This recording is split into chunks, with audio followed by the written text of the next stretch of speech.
Hi guys, this is Beth'a. I am the founder and director of Tariques-voice. It is an anti-bullying coalition that was created about a year ago, not out of something that we wanted to do, but out of necessity.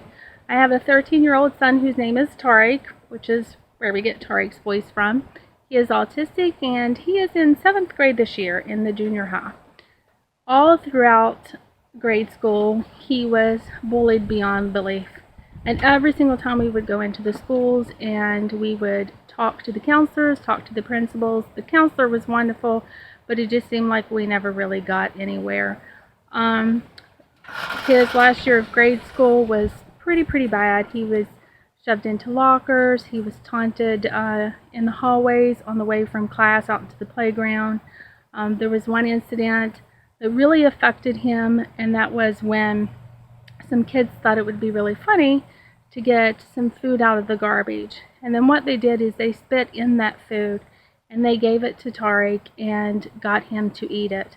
And after he ate it, they made very sure that he knew that they had actually spit in it and it was food that was out of the garbage.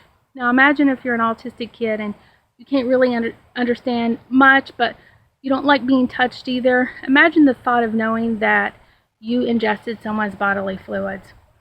When we went to the school regarding that, the only thing that happened was the kid had suspension. At lunchtime, he had to eat with the principal. I'm sorry, to me that would seem like a treat if you're, a kid in 5th grade. At any rate, we focused on our son. We got him some counseling. Myself being a social worker, I constantly would work with him at home and try to let him know that it was nothing that he had done or nothing that he continues to do is wrong, that it was the other kids' behaviors. But, at that time he was 11, so explaining to an 11-year-old who doesn't really get social concepts anyway was really difficult. So anyway, he went on to junior high, thought it was a fresh start, new friends, wrong story. We decided, against our better judgment, to let him go to the high school homecoming game with our daughter. Because he wasn't in high school, he couldn't sit in the section, so he sat in the other student section. And what he said to us was, I want to go because I want to be normal. I want to be like the other kids. I want to have some friends, and some kids had asked me to meet them there. Well, move forward a little bit. Those kids never showed up. He wanted to come home. As he was walking around to get his sister, then that's when the incident happened and Tariq was beat up. He was beat up so badly that it tore his ACL from his knee.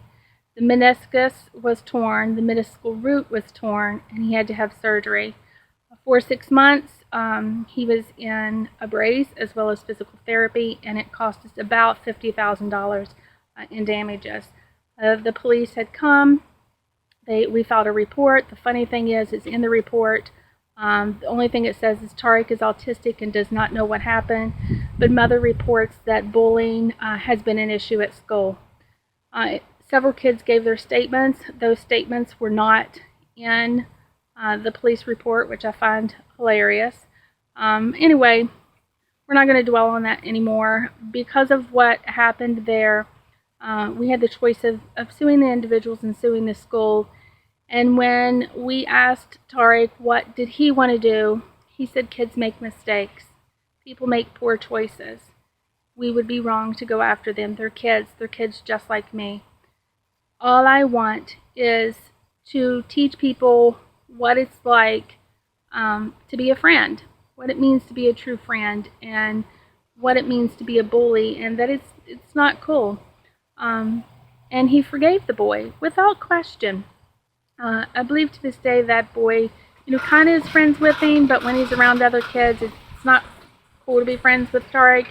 But I can say one thing that he had done this year is because of the injury and such trauma happened during a football game, he decided to join the football team. Again, this is a kid that doesn't like people to touch him, but he was willing to step outside of his box and do that because he thought if he joined football, he would gain a lot of friends and he would have that sportsmanship brotherhood. And he would be doing something different. Like, he wants people to accept him, and he is willing to go to such lengths of being tackled which is really what happened to him at the football game when he got beat up. But he's really willing to go those lengths to be normal, to be like other kids. So we decided, instead of suing, instead of getting our 50 grand back, and not to mention we're still paying for therapy bills, but we decided to create an organization. And in that organization, what we do is we support individuals that have been bullied or are currently being bullied. We encourage them to speak up and to be upstanders. We also educate those who might be bullies, and we work in the communities. We get into schools that invite us into the schools.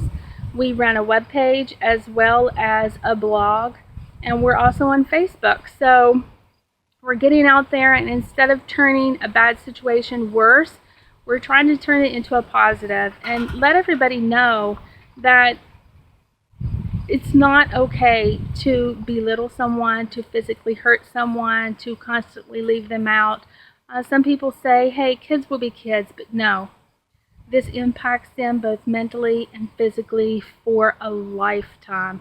One word is all it takes to turn someone else's life around. And you have that choice, is what we say, to make that a positive word or a negative. It's all on you.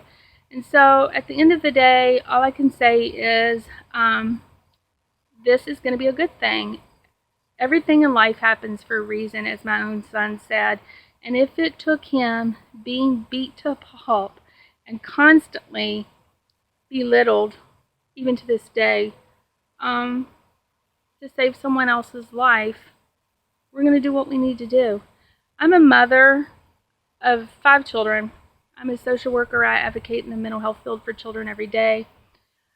I see what happens to these kids at the after effect. I see many trying to commit suicide, many overdosing, many slicing their arms, many turning to gangs, prostitution, drugs, alcohol. It gets pretty bad. And so what we want to do is, we don't want to wait till they die. I don't want to wait. Why should I wait until my son hangs himself or kills himself in another fashion? Why should I wait until I don't have my son anymore to advocate against these behaviors? So I'm asking you if you can continue to follow us on www.Tariques-voice.org or follow us on Facebook. We would greatly appreciate it. But the next video, Tariq has promised me that he would join me in talking about our wonderful organization. But until then, happy days.